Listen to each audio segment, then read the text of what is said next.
Greetings, you've landed at the VUC, IP Communications and VoIP community. We would like to thank Simwood.com for their support. Simwood can turn you as a developer into a telco. Our host at PBX is from OnSIP.com, and you can go to GetOnSIP.com for a URL people can click to call you.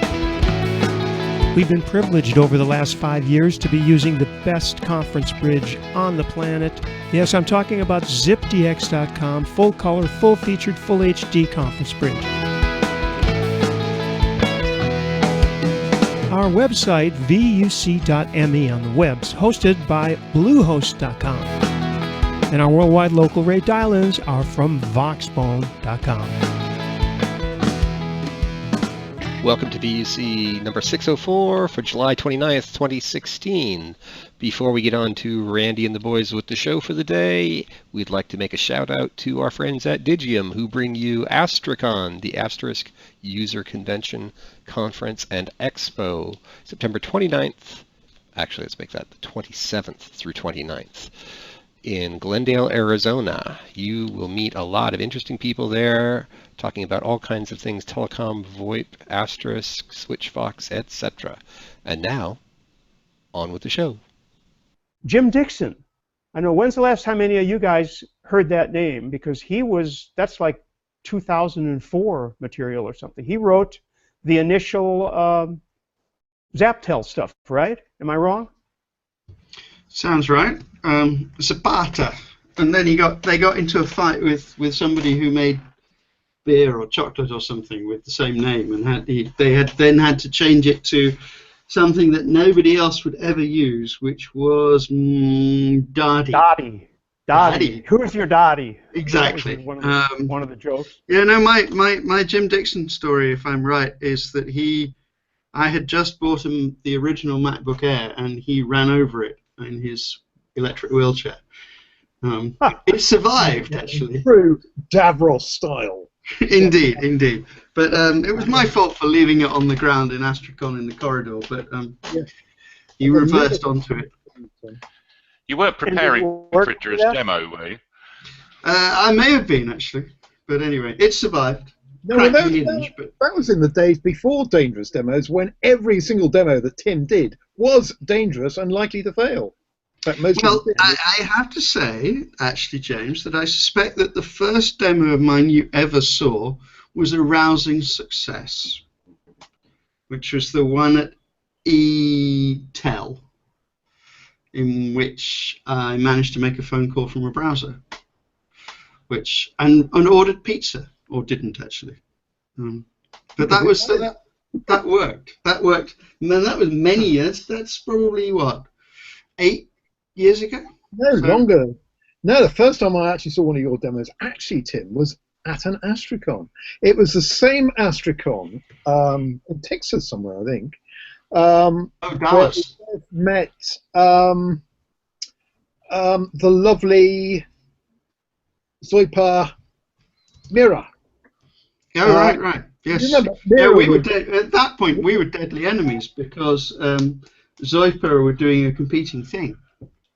Yeah, but at the time, was it Zoipa then? I kind of recall they put together a joke ITSP and they called it a Tractel. So Mira was there with two of her girlfriends wearing miniskirts. That makes sense.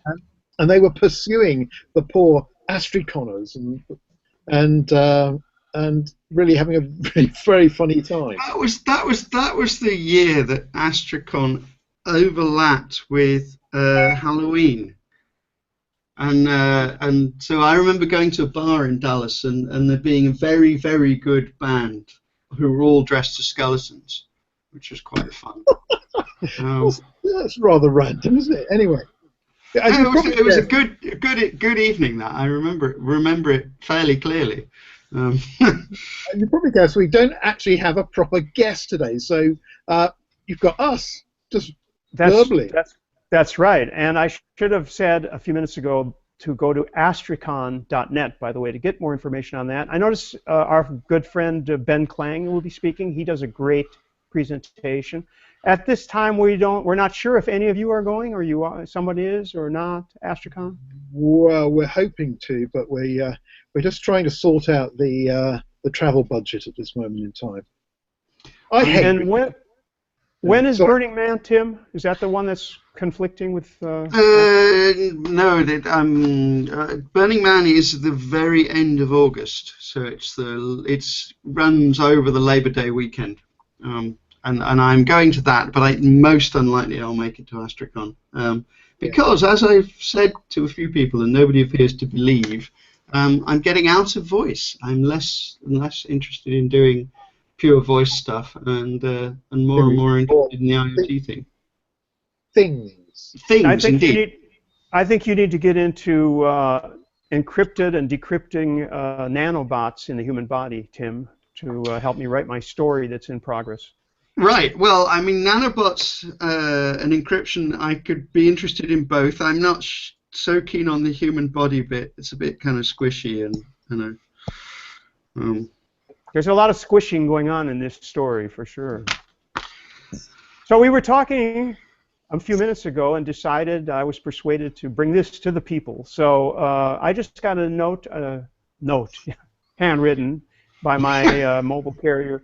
I got an email from Free Mobile, which I absolutely love those people when it works, because they revolutionized telephony, or at least mobile, in France, in that they came in and smashed the prices down to less than half, and now every operator, every carrier, has to have an offer, a low-cost offer like that. And they also, this fellow Swiss billionaire Xavier Niel from Iliad, if you know that name, also did a Steve Jobs, wannabe Steve Jobs presentation, where he explained how the 15-page offers of his competitors were complete BS, and they put all of the legal information for your account on a single page. And of course, this is no contract, and they don't subsidize phones, so it cost me about $20 a month for 50 gigabytes of data and unlimited everything, calls to hundreds of, over 100 destinations, including the United States, roaming to about 20 destinations, free, with 3 gigs of data there, and that's over 35 days a month. Anyway, all of that to tell you that they sent an email out saying that as of September 1st, they have a theoretical top LTE download of 256 megabits, which I had no idea was even possible. The fastest thing I've ever seen, and we'll go around the table and you can tell us, each of you, on your own phone, the fastest download you've seen. When I'm just in the right position and I know where some of the towers are, I think the fastest speed I have ever seen is in the 70s or 80s, maybe 100, which is actually way faster than you need anyway. Tim, what's the fastest LTE downloads you've seen to your memory? No, I'm a recent player in the LTE stakes, because they only recently got LTE that covered the house. So I've only recently bought an LTE phone, and pretty much everywhere I go, I find that the LTE is in the cities is congested. So it's almost never anything like the theoretical maximum. You're almost always down to, I mean, it's often perfectly usable, but it's never that strikingly quick. But what's interesting about those numbers is that you're seeing that leapfrogging thing where LTE is now, at least theoretically, quicker than Wi-Fi. Yeah, that's what I'm not surprised about. By the way, maybe you want to run a speed. Can you run a speed test on your while the next person's talking? You think? Yeah, I can do that. Do you have a decent signal? Go ahead. Yeah, I was just going to say that kind of thing of leapfrogging Wi-Fi, and actually leapfrogging my copper connection here.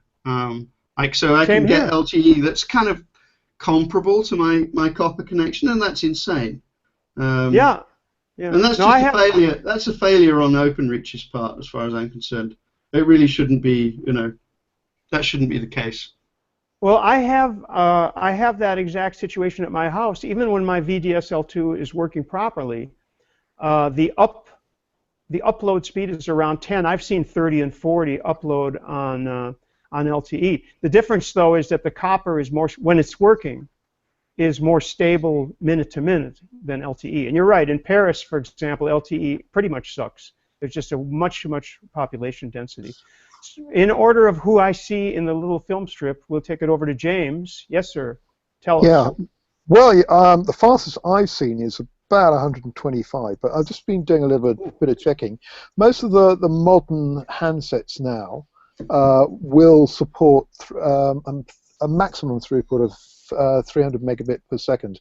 So on the Apple front, that's all the iPhone 6S, 6S Plus, and the iPad Pro, so the latest generation. The earlier generation is maximum they can do is about 150 megabit per second. But of course, the throughput you'll get is it's a bit of a complex equation because it depends on lots of variables.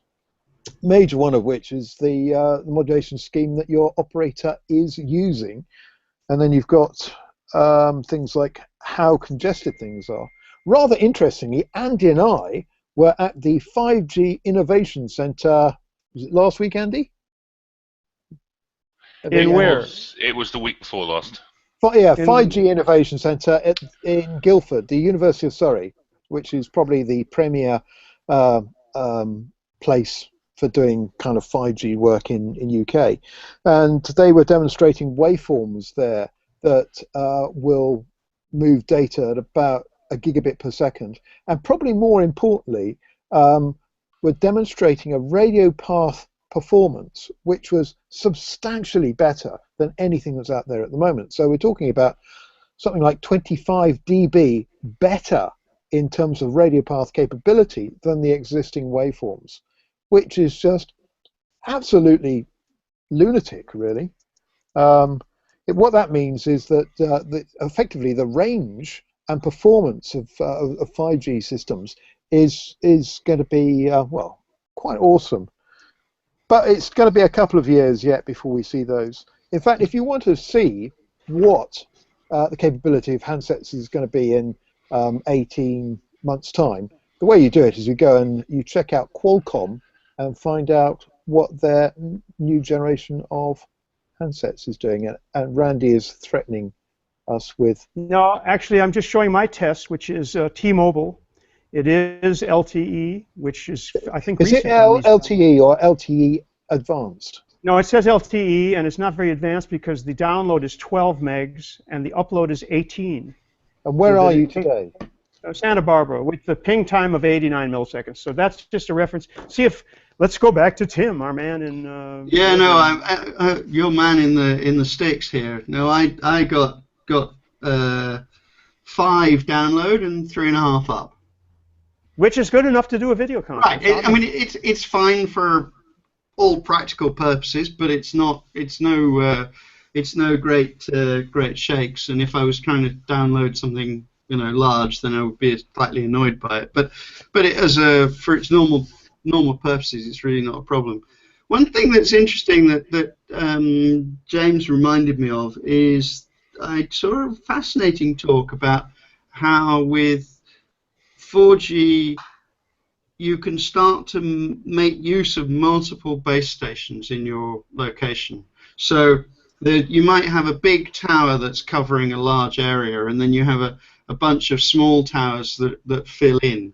And that particularly in the cities, that's actually a really interesting way to work. So if you've got people who are like, a bunch of people at a railway station, you put a small cell in the railway station, and then that stops it from like sucking all the bandwidth from the other nearby, the meta cell, the bigger cell that it's within. And there's a lot of complicated and interesting maths about how you make use of those overlapping cells and how to optimize the performance of behaviors. And it turns out that it's not obvious how best to do it. And basically, it seemed to me from this talk that somebody was giving that if somebody's moving, then you keep them on the big cell because they're going to cross through the small cell so quickly that it's barely worth handing them over to it. And if they're stationary, almost irrespective of where they are relative to the small cell, then you probably put them on that if they can see it at all. So it's kind of interesting set of trade-offs there anyway. Let's see if Andy has a report before we move on. Well, I was actually just playing with things here, just to see. I have 2 different mobile connections sat here. One is on 3, and the other one is on TruePhone. So I thought I would do a comparison between them, because the 3 is on 4G, so it's on LTE, and gives me a speed, let's see if you can see this, 16.93 down and not a lot up, about 1.7. Good ping time, though, 44. 44. So my 3G connection to TruePhone is giving me a ping time of 16 milliseconds. The test hasn't actually quite finished yet. 16.16 is that? 16 milliseconds. And there we go. That's the test. So this is on 3G, and I've got higher figures on 3G on TruePhone than I have on 4G on 3. So, and I don't actually know where the nearest TruePhone stroke Vodafone mast is, but I do know where the 3 mast is, and that's about a mile and a bit away. So, yeah, what have you got in the, by way of signal strength? By way of signal strength, well, they claim to be about the same, about 3 or 5 bars. So interesting. it is interesting. So LTE is not always better. However, getting back to, for 1 second, to what I was saying about free and how wonderful they also are obliged to follow the law, which has just come out, that when you roam internally, so if I'm in Paris and I don't have a free server, a free antenna, tower nearby, it will roam for free to Orange or whatever, probably mostly Orange, because Orange was paid for by our tax dollars, or euros. But when it does, there are limits, and for the first year, the limit is, I think, 5 megs, and eventually, 2 years from now, that limit of resold space on Orange Network will be limited to 1 meg, which is pretty low, actually, and it's 3G, by the way, always. What was that, James? Let me see. I'll stop talking. We'll put you up. Well, 13, that is... That up or down? That's up. So it was 60 odd. Nice. Well, that's good. That's about what I get at home. About what I get at home. It? And So was that was true? that was English Electric, wasn't it? No. True No, I phone? was cheating. No. That's my AT&T? new. No, that's my new secondary backup circuit that went in today, for which I'm paying about 2 and threepence. But it comes with absolutely no customer support, and in fact, I am the customer support on that. And it's a composite service. But you don't want to know about that at all. But it seems to go reasonably well, mainly because there's no congestion on there. No customers. No customers. Nobody on there apart from me. So it goes all right, and it's very, very cheap. So there we are. Okay. What else is up? What else is up? What else is up? Yeah. We still So come up with... I saw something interesting in Berlin. I saw it. This I don't know if you can read that. These guys. Code like everyone's watching. What is it? Yes. What is it? So these guys, Cryptech.is, are making a hardware encryption module with a USB port. So it's what's interesting about it is that it's an open source design. So what's the use case for it? At the moment, it's still just experimental. So it's actually too big for the obvious use case, which is that you plug it into your computer. I mean, it's currently physically too inconvenient to do this. But what you would normally do is what you would have it as is a key store for your laptop, and the model is that it's tamper-proof, so that if you take the cover off, then it wipes the keys. Ooh. You know what? It makes me think about And I've got to be very careful what I say. When is a secure device not a secure device? And indeed, this is very interesting, and that. But so what they've done is to build. It's basically the hardware is all open source, so you could go out and you can take the Verilog files and you can build yourself. I'm going to get the terminology right. An FPGA with the right stuff on it, and go out and buy standard parts, which are basic ARM and whatever, and solder them onto a board and build this thing in and install open source software on it in such a way that you are reasonably sure that nobody else has had their fingers in the production chain. So that's one aspect, and then, as I said, the hardware is designed in such a way that it would be possible to make it tamper-proof. Now, the demo version that they had wasn't tamper-proof because they were showing it to people and taking the lid off all the time, so they've disabled that behavior. But I think it's an interesting move that I mean, okay, it's typically Berlin, but it's an interesting move that that we're starting to see open source going into spaces which really we've never seen it before in terms of, particularly in security. Those have always been closed source. Hardware security has always been a closed source world. So I think that's interesting. And the use case they tried it out at the IETF, and they had a hackathon for this, was securing your name server. So I think the idea was that you could run. We need experts for this, and I'm not one, but you could run, I think, Dane or DNSSEC, I'm not sure which, on your name server, and issue and your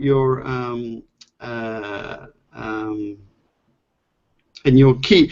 So you're keying the security of your name server, and people are able to verify that it's you issuing these DNS replies and not somebody else. And that's actually quite, I mean, if you look at the biggest weakness in there are two fairly serious weaknesses in theoretical internet security, one of which is basically DNS hijacking, and the other one is routing hijacking.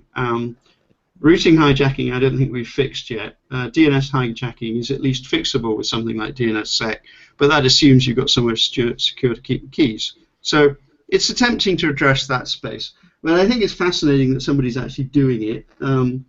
It's not at the point where I could get my head around how to use it in practice at the moment. But it's certainly fun to see it happening. And I loved their slogan. I thought that was glorious. Slogan? Their slogan is "Code like everyone is watching." Ooh. That would just mean I mistype absolutely everything. But we do anyway, don't we, Andy? Yes, generally. Do you know how the Black Phone, which apparently is no longer, wasn't it called Black Phone, that super secure? I thought that had hardware encryption, actually. No, You know what I'm talking about? Wasn't it? Yeah, called? you're talking about Phil Zimmerman's thing. So Oh, is there are some phones that Samsung is now making with Secure Element, or is it ARM? I've forgotten who's responsible for the Secure Element design. But there are ARM chips with Secure Elements for doing this kind of thing with, but they're quite early, and in particular, I mean, I tried to get this thing that Samsung gave me, the Samsung Arctic, has one on it on the chipset, but there's no access to it. There's no third-party access to it at the moment, so I can't code to it. Well, Whereas, even the humble iPhone has got its secure, what's it called? Right. Repository, which does a number of cryptographic bits and pieces, and that's how they protect a lot of their Apple-centric stuff. So it's becoming quite standard now. I mean, Apple do it, Samsung do it, BlackBerry certainly do it as well. but I think the idea that it becoming open source hardware as well takes it on a step, and stuff that you could plug into a stock computer or a small server or something. And I really like the concept of open source cryptography, even though it comes with a whole load of kind of issues. And if we had Phil Zimmerman here, he could probably do a 3.5-hour lecture on the trials and tribulations of trying to open source crypto and how you export code by printing it in books and things like that. But I'm just changing the subject very slightly. It's always fascinating to see what is going on in the open source space, and in particular, one area that I find fascinating is open source LTE, well, LTE and the other mobile bits and pieces. So going back, 2-3 years ago, there were very few players on the block. You had Range Networks and their bits and pieces. But I'm just looking here, I can see Open LTE, SRS LTE, Myriad RF, and there's a Frenchman called Bellard, Fabrice Bellard, doing it. Open EPC, and then good old Yate BTS. Where is Diana? I miss her so much. And then there's Euricom, which again is another open source French thing. That's probably got the most open and complete air interface for 4G. And open air interface, it just goes on and on and on. All of a sudden, it's the advent of software-defined radios and things like the Lime Microsystems LMS, was it the 900 or 9000, of which I've got one in my desk drawer. I ought to bring it and show it off, show what you can do with that. Oh, and that reminds me, actually, just tracking back slightly, speaking of open source, our friends at Wire have open sourced a chunk of their stuff. Yeah. Do you know exactly what they've open sourced? Because they haven't open sourced the whole lot, have they? No, they don't appear to. I had a quick mooch through what they've released, and but I haven't had time to do. I did do an initial attempt at doing a quick build and failed on the dependency thing. So I pinged them about that, and they fixed it, but I haven't had a chance to get around to doing anything more with it yet. But what bits have they open sourced? Well, what they've definitely open sourced is the messaging layer on the clients. So so that all of their messaging stuff is open source for iOS, Android, and web, which is interesting because it's an implementation of derived from Axolotl, not actually an implementation of Axolotl, which is the same thing that everybody else is now using, including, I think, well, it's not exactly the same, but it's similar to what Matrix are using and what the Black Phone people are using, and WhatsApp, and I think Facebook too now. You're all using things derived from the same Axolotl style algorithms. Aren't Wire using that in a slightly more complicated fashion, though, in that if you have one account on several devices, you actually have different crypto keys for each of the sessions, which is unusual. No, nobody else does that. And the other thing that's interesting is that they've got a version which, and that's not quite true, Andy. Well, it's sort of. They've also got a version that runs purely in JavaScript, which is insane, frankly, but it's cool that it works. And who would be insane enough to code that? Not me. Oh, beyond my pay grade, that is. It's a sort of lunatic thing that you would. No, it's even more lunatic than I would take on. But where I was disputing you, Andy, was Matrix have equivalent functionality but subtly different, in that if you put something into a chat on one device, it eventually will turn up on another device, but they end up using the server to synchronize it rather than at the device end, if you see what I mean. Right. Tim, are you up to speed with what Matrix does with encryption these days? Because it's changed a bit or evolved. No. So that's exactly precisely what we were saying just now, which is that they've enabled optional end-to-end Axolotl encryption, or Axolotl style encryption. So you have to say that you want this conversation. It's kind of like Facebook. You have to say, I want this conversation to be secret. And the moment you click that, then the boys in blue come around and drag you off because you've just put up a red flag. Yeah, you've just presented yourself as a target. Exactly. Which is why the always-on strategy of people like Wire is I think, at least more interesting in some respects. So yeah, no. So that's open sourced out there. What I don't think they've released, I should double check, but what I don't think they've released is the high quality audio stack on iOS and Android, or indeed possibly the web. I don't know. I have to look to see what they've released on the website.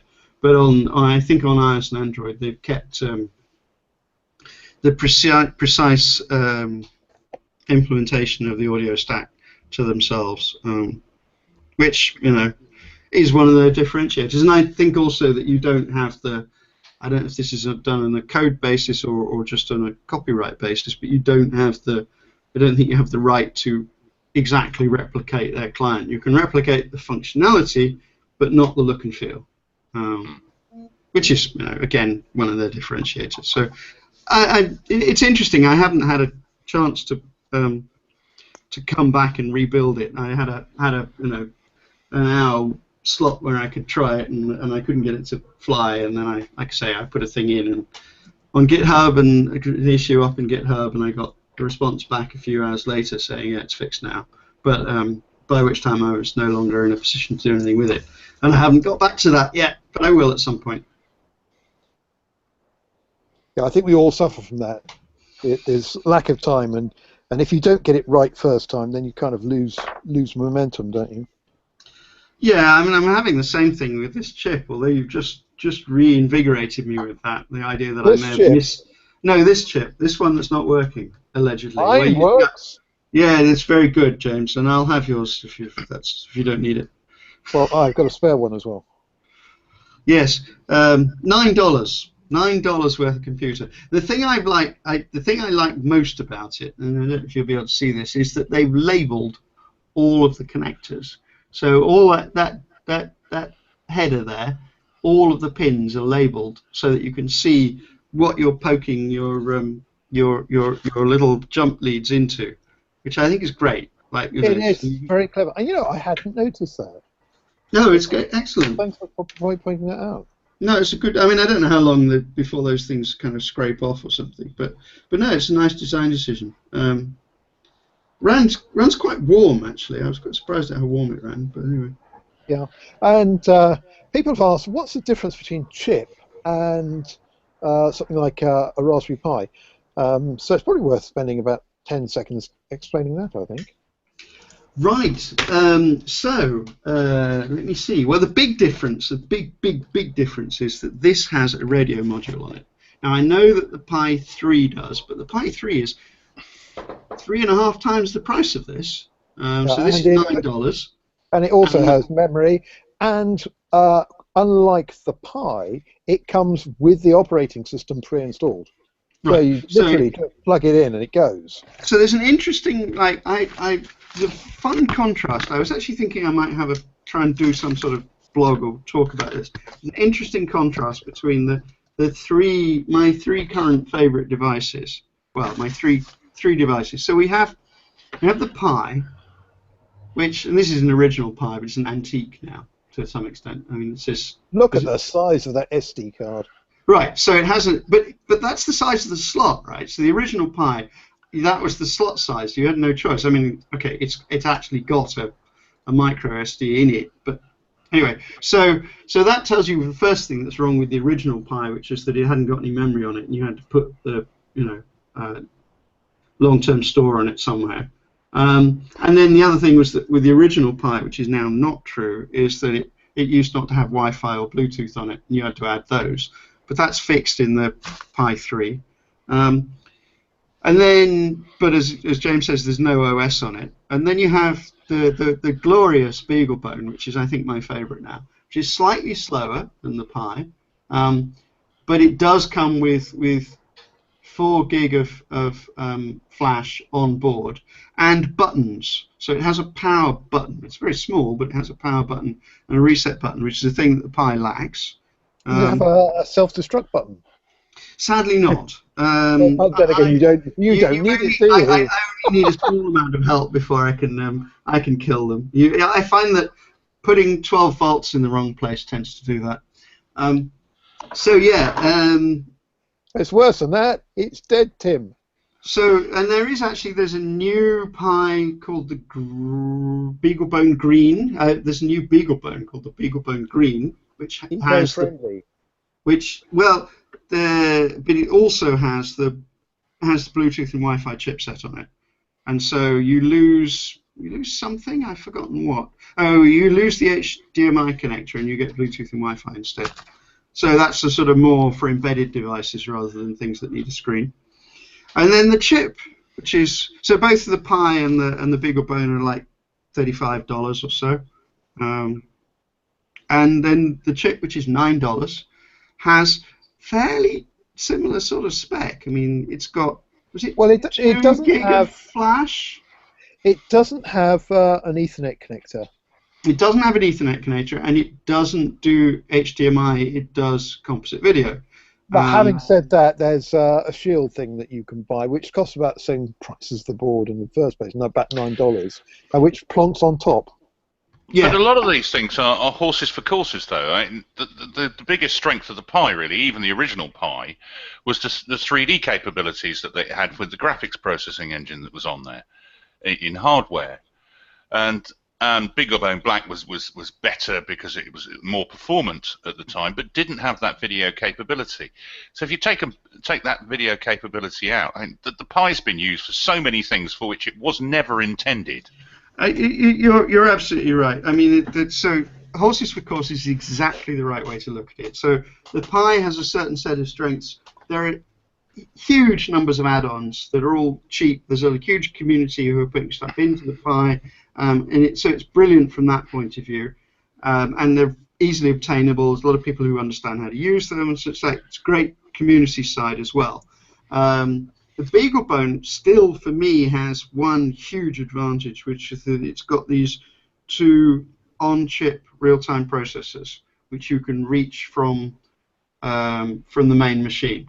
So you can sit in your Linux world, coding away happily, catching interrupts, doing stuff. And then you can push a real-time task off onto these two PRUs and be absolutely sure that no incoming interrupts will screw it up, which is great. So that's the trick that the BeagleBone does that like pretty much nobody else does. And there's now allegedly, though I haven't seen it, because the hardware design is open source. There's a BeagleBone module that you can sit on your own boards.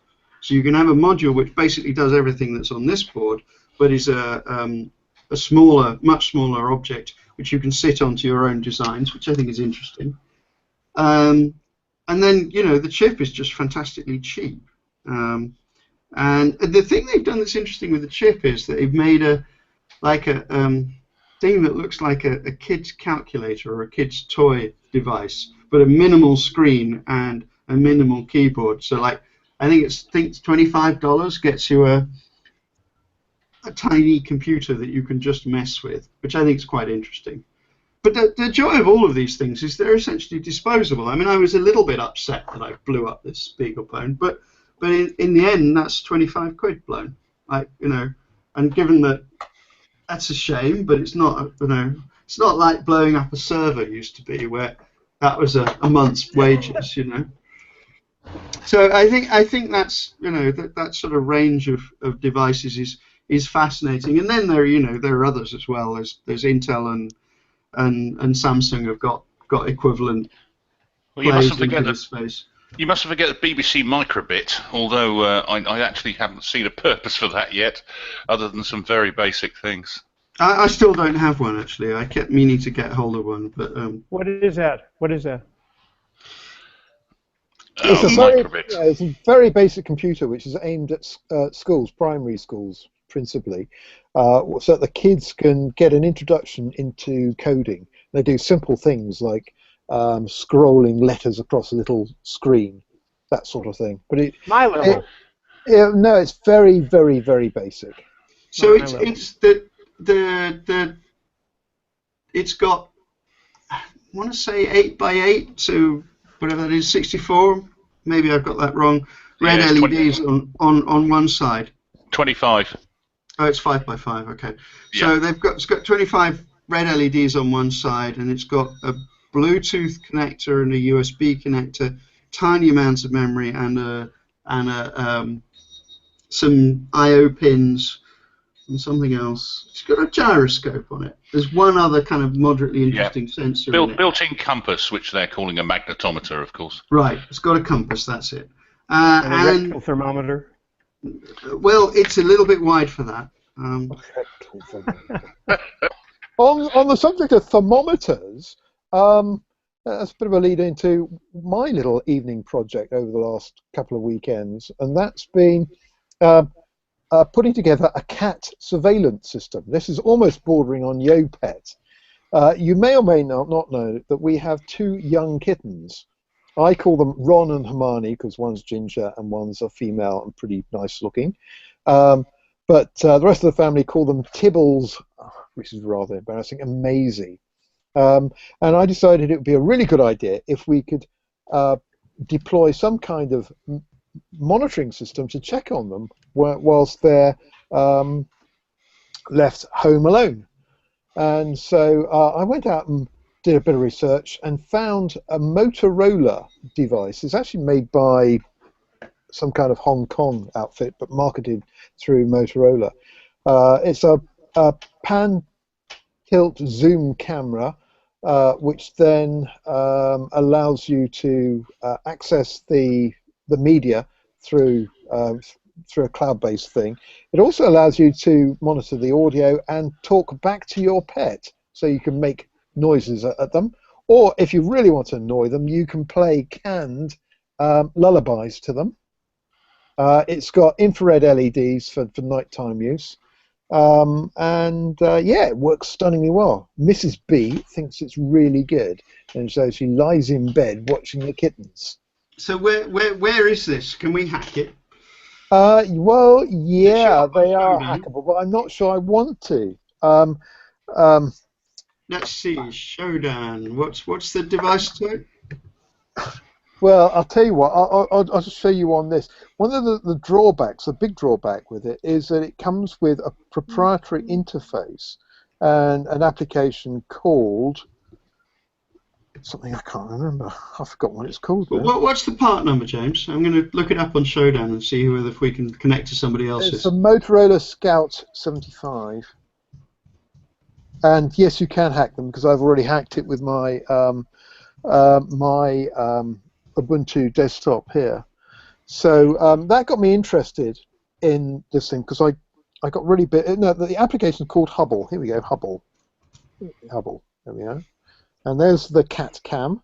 If I select cat cam, here we are. You can actually see and hear the cats. And there's a cat in the foreground there. In fact, I can make it go. Right, if I select this, I can make it, if I press the right button, go down a bit. So do you have notifications still turned on, James? There we go, there's a cat. And I can talk. In fact, let's play the cat a melody, shall we? Here we go.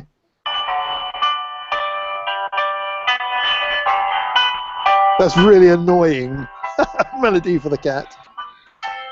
The cat seems to be totally ignoring it. Which was indeed what we found with with Yopet. Let's turn that off. It's horrible. But there you can see the cat is quite happily playing away, and it's also got a motion detector. So when the cat moves, it records a 30-second slot of audio. Sounds like Mrs. B could be home, judging from the noise there. Oh, and you can talk to it as well. If I press that and. So where does it store this this audio? Look! She's looking at me because I made the pretty cool. So there we are. Where does it store it? It stores it as standard in a proprietary service called Hubble. There's an application called Hubble. But I've done a little bit of work and worked out how to intercept the streams locally, and I can control the camera as well. And I've got an open source application called ZoneMinder, which I've managed to plug the cat cam into. So I can 50 quid. 50 quid from Argos. Yes, that's what I've just seen. Yeah, but that's got me all interested in ZoneMinder, and I found these things. This is a D-Link DCS 930L. I have that. I bought 3 of these for $19.99 each, and it's got embedded Linux, and you can connect it either via an RJ45 or it's got Wi-Fi as well. So all you have to do is get power into it. It's not particularly good with night visibility, and it's not exactly high definition. But for that kind of cost, they're kind of disposable. And it also does audio, does it not? It does audio as well. It'll trigger on audio, but does that send video or does that send stills? It sends video.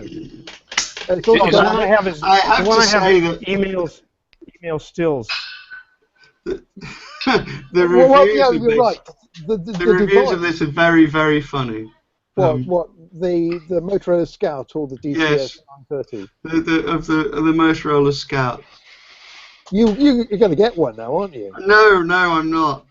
One person suggested that they could take up Randy's suggestion and or something very similar and use it as a brain cam. A what cam? A brain cam, on the grounds that they're making obscene suggestions about what a stupid idea it is, but it's quite entertaining anyway. Well, one of the things I was going to do is put a long stick with a kind of a furry thing on the end of it, and so you do the PTZ thing and wave this thing at the cat, and so the cat would then go for it, but then it would probably wreck the camera, wouldn't it? Our experience is that in general they're really not interested in this fooling about, but I could be wrong. Well, I think you're actually on the crest of a wave here with Yopet. You know, these sort of devices are growing in number quite a rate. I saw an advert something off FaceTime. Quite why I got it, I don't know, but I saw an advert this week for a device that is sold in the States for you to communicate with your dogs in much the same way as Yopet does. Except for you, I don't know what the interface is, but you talk to it using your smartphone. But it also has a little compartment that will allow you to give the dog a treat. Yes. Oh, that's nice. And how long do you think it'll take the dog to realise that if it picks this up and drops it, then the little door falls open and all of the treats arrive on the floor? About one treat, I reckon. Yeah, that's my theory. It can work the other way. You get these collars now. So they're Wi-Fi or Bluetooth initiated collar, and the one I was looking at had a little compressed air thing, and if the dog does something not naughty, it just goes underneath his chin, which is uncomfortable. Oh, I thought you were going to say it was the other way around. I mean, we did have people from who when we were talking about Yopet, who suggested that we could use it to allow stay-at-home dogs to communicate with each other, so they could have a virtual pack. And then, but the trouble we had was how do you, or indeed they could dial their owners and complain that they hadn't come home yet. But I just wonder whether you can fit these things to children. What, dogs? But devices like that, James, not quite like that, but similar, have been around for a long time. Back in early 90s, working at Templecombe out in the sticks, we used to go to a country pub at lunchtime. And the landlord there had a couple of Dobermans, which were always running around everywhere. But they had collars on that was such that if they wandered out of range of a local transmitter, they got an electric shock on the neck as well. Yeah, and they never wandered off anywhere.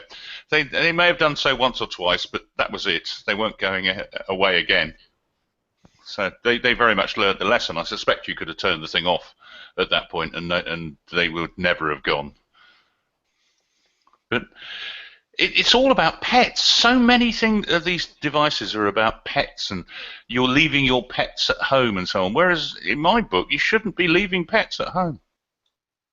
I've lost my cats. Wow. Where's I'm my just mod? looking at the logs for people who hacked this device of yours. Looks fun. Yeah.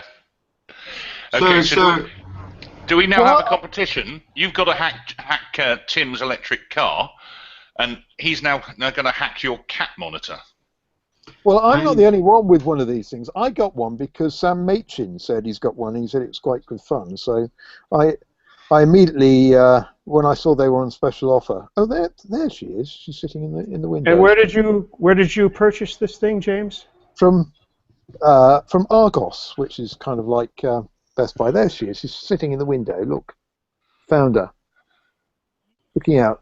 So Sophie, my wife, is probably on her way home, and so the cat's detecting. One of the more incredible parts of this, or impressive parts of it, is the PTZ, though. PTZ, as it were. Yeah. Other than that, I mean, there's a lot of things that'll do what you're talking about, but PTZ, point, what is it? Point pan something Tilt zoom. zoom. Pan tilt zoom, yeah. That's actually pretty impressive because that does allow you to do what all these bad B movies show when you're looking at the security camera and it so conveniently follows the person that they're looking at around, which probably they do now, but when those movies were made, they were not. I see it uses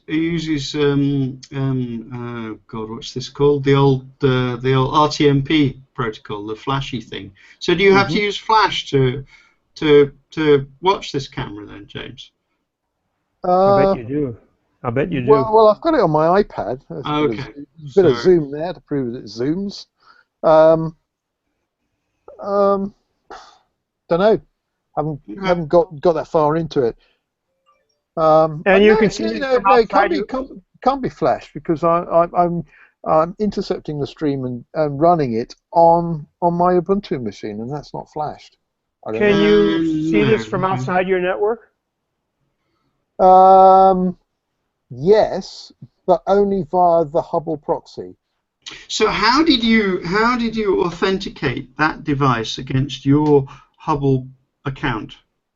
Tell me about the onboarding process. This is very interesting. It has a pairing button, so you press the pairing button. It puts it into pairing mode. It goes flashy, flashy, flashy, and then you look for the Wi-Fi from the device, and you pair it over Wi-Fi first. There's an exchange of cryptographic keys. No, wait. You sorry, take this slowly.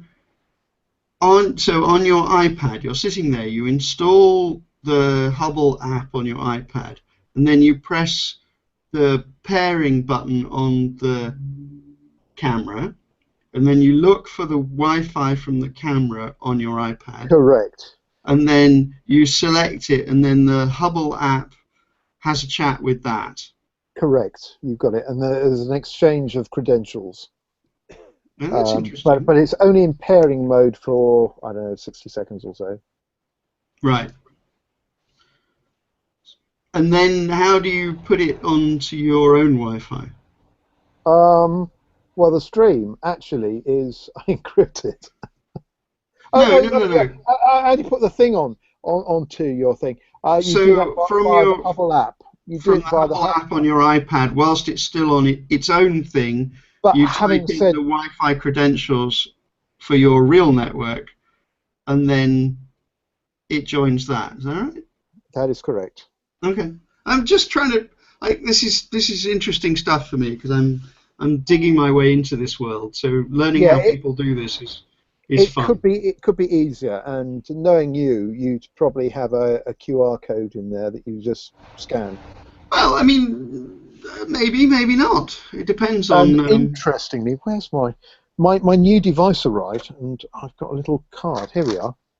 And if I just put my finger. James, those D-Link things you showed a few minutes ago. Now, how do you set those up? Doesn't that come because mine came with a Java app?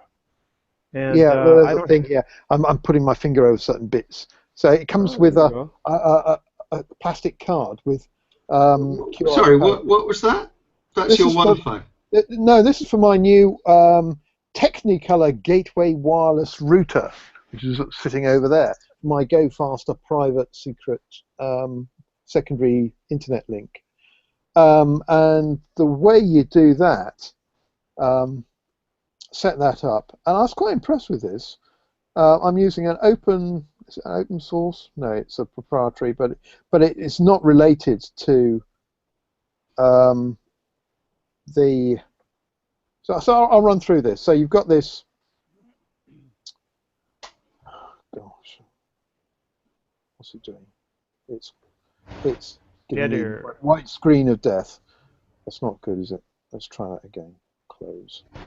Yeah, there we go. So I've got this app, which is unrelated, which just reads QR codes, scan with camera.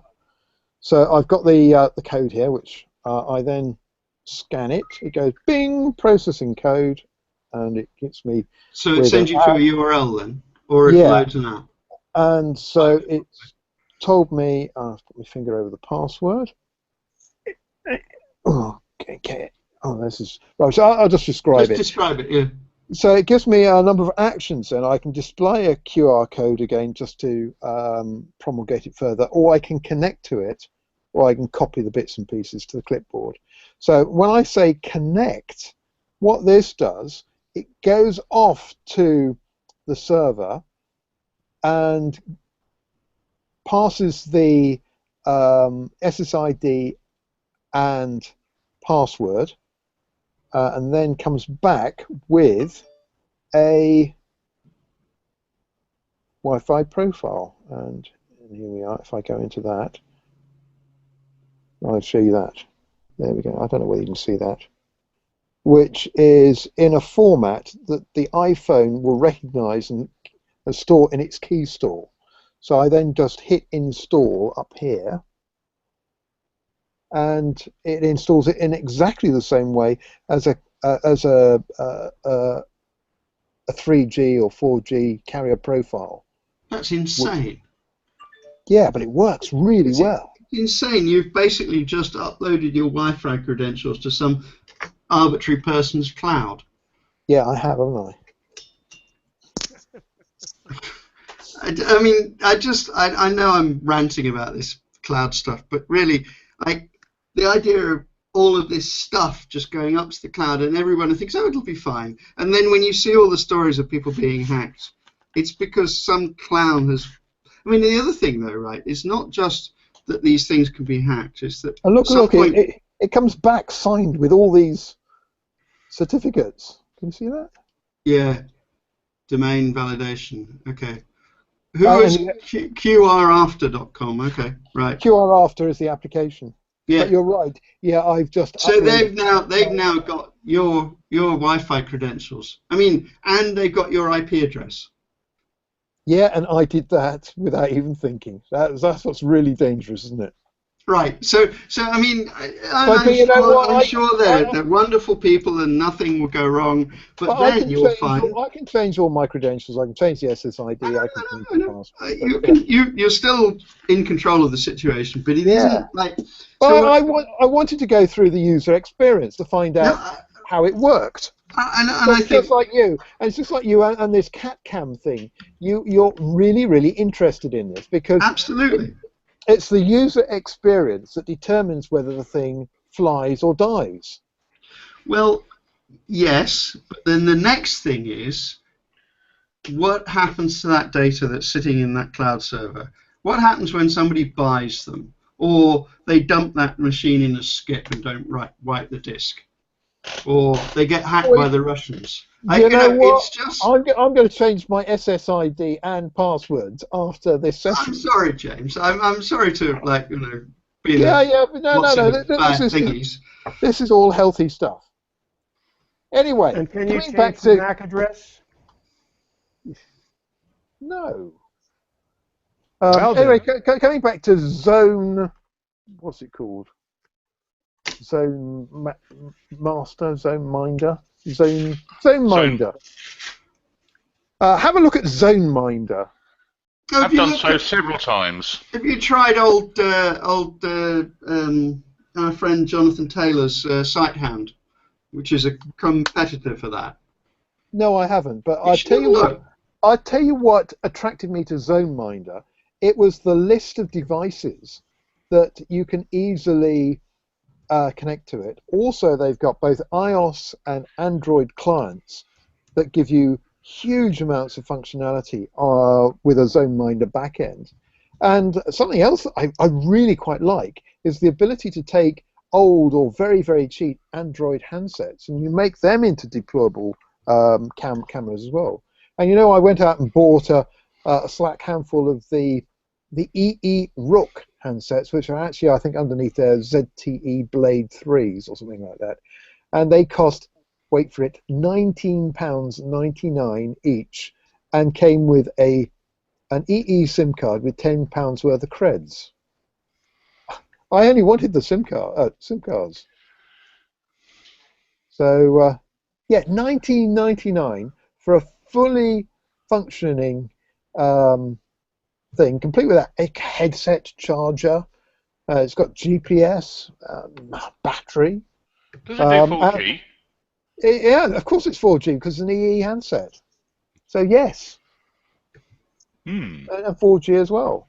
So you can make it into a wireless hotspot, and it makes you think. I mean, who wants to play with a BeagleBone or a Raspberry Pi or even a $9 incomplete bit of stuff like this when you can have a complete thing? What the hell's that? What's Randy waving at the camera? You're putting me off. You're distracting me. Randy, put it away. It's the pet. He's got a Pokemon on his wallet. Oh, well, that's something else, a subject which is really topical at this moment. Pokemon Go. Have you experienced this? I really don't think that three old men should be talking about Pokemon Go. Well, no, it's just we're not the target age group. I don't know, though. Are we not? I mean, if you look at... There's one guy in Brighton who's, I don't know, late 30s, something like that. But there are apparently 143 different Pokemon that you can collect.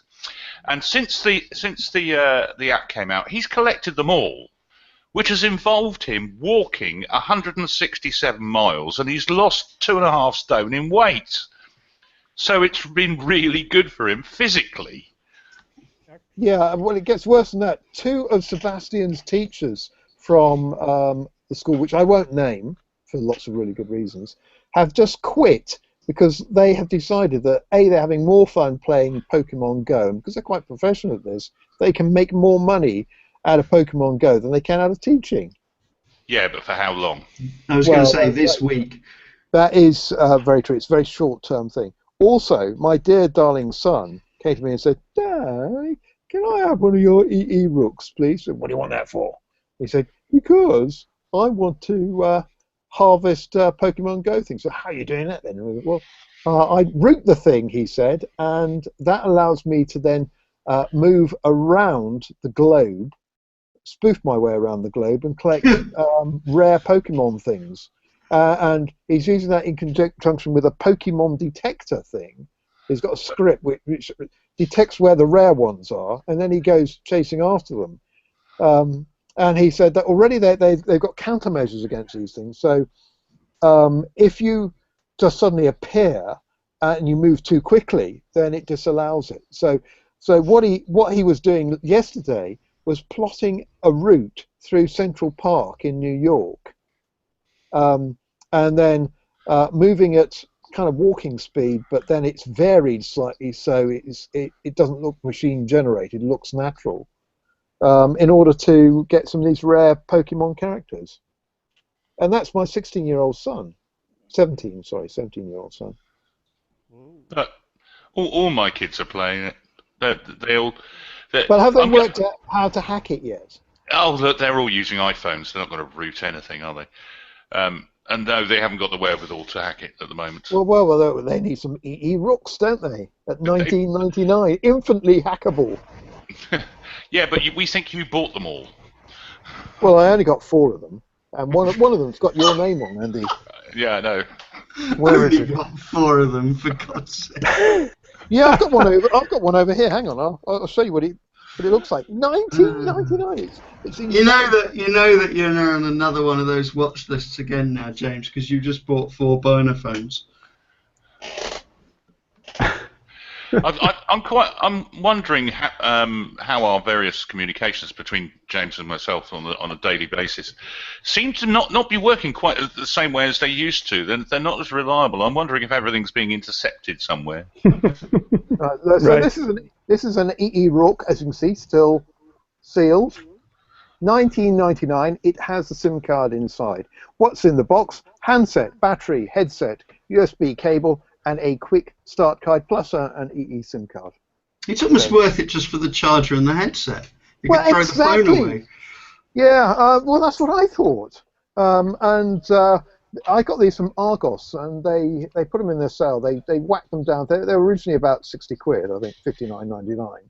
They put them down to 29.99. I bought one, and I thought that's a good bargain for 29.99. And then next week they put them down to 19.99. I thought, oh, here we go, quick, where's the stock? I bought every one I could in Salisbury. So But I'm just looking at the advert for them here on Argos, and it says £10 top up required. So no, but you don't. If you do this, what's it called, the express checkouty thing, where you pay for it in advance online, and then it's click and collect, whatever they call it. Yeah. And so if you do that, you don't have to pay the £10 top up thing. Oh, right. If you Okay. do- I'm going to see. But of course, all the Rooks are all gone, and the going rate on eBay, I think, is about 50 quid. So what version of Android are they running?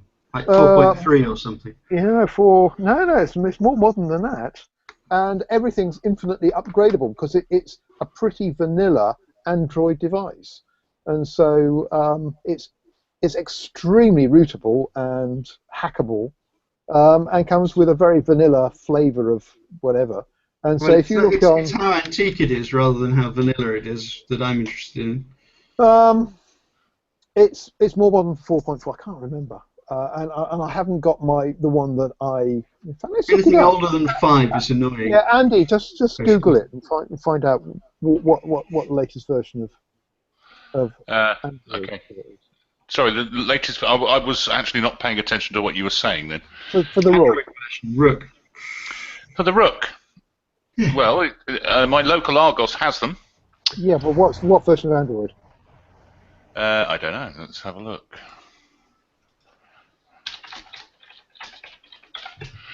We shall find it. A standard, bearing in mind that you can upgrade these things. So, it says... Not a lot there. Come on, give me some specifications, you rat. Here we are. 400 by 800 display. 5.1. Yeah, Giga RAM. Android 5.1. That's good. That's not bad, actually. Perfectly usable. Interesting. 8 gig onboard memory. 1999. So who wants a Raspberry Pi then? Who wants one of these? A chip. So that yes, unless you're going to plug some hardware into one of these sockets that isn't available on the phone, then there's no earthly point. The only point in getting one of these is if you're going to plug it into something like that, or a solar monitor, or something which the phone won't of itself do. And of course, the phone comes with GPS. It comes with Wi-Fi. It comes with 2 cameras.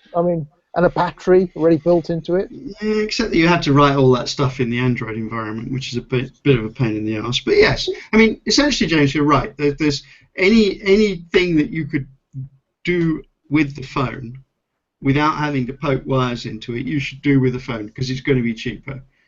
Just from the scale and competition perspective, it's only if you're going to plug these things into, the cat feeder, or which there's a lovely But you can get Bluetooth controlled cat feeder, and you can trigger that from your Android handset. Well, what do you think the Bluetooth controlled cat feeder's got in it? Well, not a lot. Well, one of these, presumably. To run the Bluetooth. It's like, there's a chicken and egg thing here, James. You've got to have something on the far end of your Bluetooth connection. Yeah, and the silly thing is that Bluetooth enabled cat feeder will probably cost you more than the Android handset. Well, it will, won't it? Because economies of Well, scale. yes, you're. In fact, you haven't followed your own advice, James, What's that? because you just spent 50 quid on a cat monitor when you could perfectly well have used one of the Rooks. Yeah, but the Rook doesn't have the PTZ stuff, does it? PTZ. Well, that's an Well, interesting okay. question. I wonder if you could like have some sort of, like, if you buzz it this way, it would like. I don't know. Yeah. But and there if you go. So that's exactly the point. That's exactly it. If there's something your phone doesn't do, Well, that's a really good point, because the phone's got the vibrator, isn't it? And remember, the Astricon, 3 Astricons before ago, I did a 360-degree panorama thing with my iPhone, didn't I? And we stood it on a table. In fact, stood it on a plate, in fact. And I set it going, and it was going bzz, bzz, bzz, bzz, bzz, bzz, bzz, and rotating itself with its vibrator. yes, it You still know, isn't as funny as the get- swearing at the light bulb. I haven't seen anything as funny as that for ages. And because you're not going to Astricon, you won't see it, will you? Indeed. We're then going to again- miss you, Tim. Well, yeah, but we're not going to be there either. Well, I'm working on that. Don't say things like that. Don't say never. I didn't say never. I And said you- this year. He said And not. you saw my response on the pink drinks discussion Yeah. group. Yep, indeed.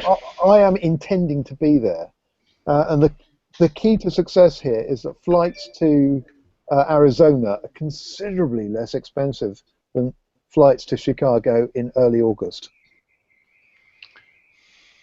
So there's a choice to be made. Yeah. You know So that we are it- 12 Are we minutes over? beyond our general. Yeah, I mean, Oh, we are we? should. What we should do is have one final word from everybody, sending them to something, an app, or well, you've Sending already done them to about my 20, cat cam. 20 infomercials during the hour anyway. But if there's anything else like TruePhone, or just as an example, Well, the that's far old too commercial. I want to see a bakery cam and be able to look at the cookie production zone in Fred's bakery. I think the way to do that is to send Fred the cam, and then. Yeah, I think Fred wouldn't have something as dubious as that on his Wi-Fi. I suspect that Fred would want it properly secured before it was connected to his Wi-Fi. Well, I'm sure he would, but I'm just thinking, where else could we put a camera, which could be entertaining? How about a GoPro on Fred's chef's cap or whatever it is that he wears? Okay. We'd have a chance to look at the lovely Jenny, his wife, who's one of the Now- most charming people I've ever Yeah, met. but that'd be Wi-Fi, not Wi-Fi. Exactly. Oh. And with Now, that, the- I think really, yeah. Go ahead. On your thing about using phones instead of using hardware, specific hardware, I think it came across a really good example the other day. So a friend of mine runs a food delivery startup, and he has this contract with the courier that they don't turn the food upside down. So when he ships it from the kitchen, it's packed properly and it's the right way up. And they're not to be turned upside down. And so, in order to test whether the carrier was any good or not, he sends out in any given week, he sends out some test meals which don't have food in them, but they do have phones in them. And the phone and the access sensor on the phone records how this meal was treated on its way. And if he gets one of these that's been flipped up or has been delayed or indeed has been too warm, he refuses to pay the bill for the week. So he uses these secret shopper shippings of phones rather than meals as a way of keeping the carrier on their toes, which I think is fascinating. Right. I won't name him. Well, I'm certainly going to have one in the new little white car that my son is going to be driving around. He's just about to do his driving test. So I want to monitor the speed and driving style of my 17-year-old son. And I No, think you that's, don't. You really don't. Well, I you don't do. Know. It's better not to know, James. You just have to trust them. They're going to do it anyway. And listen, this is the son who's hacked that you'll find that he's driving across Central Park before you know it. Good one. Yeah. In fact, we ought to have my son on, and he can demonstrate his drone with 4K video with live feed. Can you hunt Pokemon with it? That's an idea, isn't it? You just fly a handset. It's on the unfortunately the app actually detects your speed of movement, as they said. They've increased the speed on it, but it used to cut off. If you were on a push bike too fast, it won't let you do it.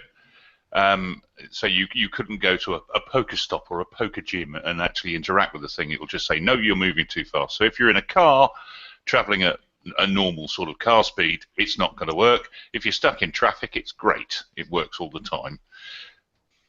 So where's your local Pokemon gym thing?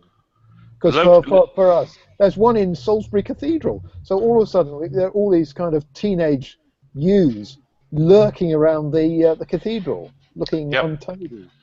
Well, my nearest Pokemon gym's actually on the AFC Bournemouth Stadium, so it's used quite a lot. They seeded this from public database of places of interest, apparently, and they didn't go to a great deal of effort to filtering it. So there are a lot of war memorials and mental asylums on the list as well, which probably shouldn't be. A mental asylum? Allegedly. Yeah. And there was a story about restaurant owners, McDonald's, wanting to pay Pokemon quite considerable amounts of money in order to set up McDonald's restaurants as Pokemon gyms. Yeah. For obvious reasons. An excellent idea, and also an excellent time to close this because the fan. Well, because of the infomercial. No, because of the fan of my MacBook Air, which has been going for the last 30 minutes. The power brick is hot, and so am I. So we'll close it out. We'll hopefully, maybe Michael will have the time to edit the video so that it has the proper opening, because mine was... Cut out all the crap bits, which is probably about... No, because if we do that, there'll be nothing left. No, exactly. So we can't have that. So thanks, everybody, for putting up with us, all 2 of you viewers, and for the rest of you, we'll strip the audio off the video, too, and put that out on VUC.me. Next week, and unfortunately with Michael not here, I don't even know how to pronounce these names. There's a camera thing coming on. Did anybody remember what that's about? No, not going really. Going once, going twice. Well, anyway. A camera thing. Look, my cat's still in the window, look. Oh, excellent. That's so exciting. All right, goodbye, everybody. See you next week, VUC 605. Meanwhile, have a good life.